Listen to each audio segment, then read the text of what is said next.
12 तारीख ज्यांची जन्मतारीख आहे, हा तर त्यांना हे वर्ष बेटरच आहे. येस 12 तारीख असू दे किंवा ज्यांचा मुलांक 3 येतो 3 आहे हं, किंवा 1 येतो आहे हं. किंवा 2 येतो आहे तर त्यांच्यासाठी बेटर आहे.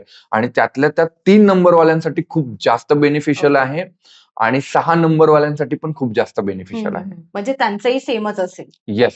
ओके. त्यांचं सेम असेल. आता तुमच्या बाबतीत ज्यांचं मुलांक 3 येतोय, 12 येतोय, ठीक आहे, 30 येतोय, तर त्या लोकांसाठी खूप जास्त फेव्हरेबल आहे. ओके. नवीन गोष्टी स्टार्ट करतील, नवीन नॉलेज घ्यायला चालू करतील, नवीन कुठला तर अभ्यासक्रम शिकायला घेतील.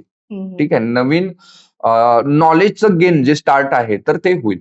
आणि 6 नंबरवाल्यांचं पैसे कमवण्यासाठी काही साधन शोधता येईल का? तर ते बघतील. हं, किंवा नवीन ब्रँडिंगमध्ये इन्व्हेस्टमेंट करतील हं, हं, किंवा हॉटेल इंडस्ट्रीमध्ये इन्व्हेस्ट करतील. बऱ्याच वेळा स्वतःसाठी म्हणजे एखादा नवीन iPhone घेतला हं, किंवा नवीन कार घेतली किंवा नवीन घर घेतलं, हं. तर अशा पद्धतीचे नवीन गोष्टी ते घेतील. जे अच्छा. 6 नंबर ज्यांचा मुलांक 6 आहे म्हणजे ज्यांची जन्मतारीख 6, 15, 24 हे हं. आहेत ते लोक.